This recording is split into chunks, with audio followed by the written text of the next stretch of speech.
ఎక్కడ సార్ ఎక్కడ బంగారం 2006లో బంగారం పవన్ కళ్యాణ్ అవునండి. చేసింది.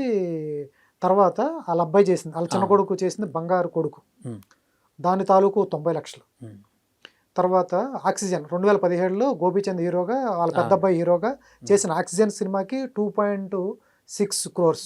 అవును. ఈ రెండు కూడా గురువారం రిలీజ్ అయితే బుధవారం సెటిల్మెంట్లు. సెటిల్మెంట్కి వచ్చింది. Yeah. అంటే ఎప్పుడు సినిమాలు ఎప్పుడు సెటిల్మెంట్కి వస్తాయి సార్ ఇవన్నీ? అంటే అవి రిలీజ్ టైంలోనే మనం ఆపగలుగుతాం సార్. అవును. రిలీజ్ టైంలోనే వాళ్ళకి ఒక మెరిట్ ఉంటుంది. లేకపోతే మీరు అడిగి తీసుకోవడం కోసం ఏదన్నా కొలాటరల్ పెట్టుంటే బ్యాంక్స్ లాగా దాని మీద మనం క్లెయిమ్ చేయడం కోసం. ప్రొడక్షన్లో ఉండే బ్యూటీ కానీ రిస్క్ కానీ ఇదేనండి. మీరు చేయబోయే నెక్స్ట్ ప్రాజెక్ట్ మీద ఫర్ ఎగ్జాంపుల్ ఈ సినిమాలో కానీ రాబోయే ఏదన్నా సినిమాలో ఒక డెఫిసిట్ వస్తే అది తన తర్వాత సినిమాలో మాత్రమే క్లియర్ చేసుకునే ఒక వెసులుబాటు ఉంటుంది. సో వాళ్ళు అంటిల్ అండ్ అన్లెస్ ఈ రోజు అయితే కొలాటరల్ కూడా అడుగుతున్నారు ఈవెన్ ఫైనాన్సర్స్ కూడా. అంటే సినిమా మీద కాకుండానే ల్యాండ్ ఏదో ఒకటి వాళ్ళు తీసుకోవడం వలన అది అక్కడికక్కడ ఆఫ్సెట్ అయిపోయే అవకాశం ఉంటుందండి. సో ఇలాంటి టైంలో డెఫినెట్గా ఈ సినిమా రిలీజ్ అవ్వకుండా ఆపగలిగితేనే వాళ్ళకి అదొక స్పాట్ అండి to get the cash back.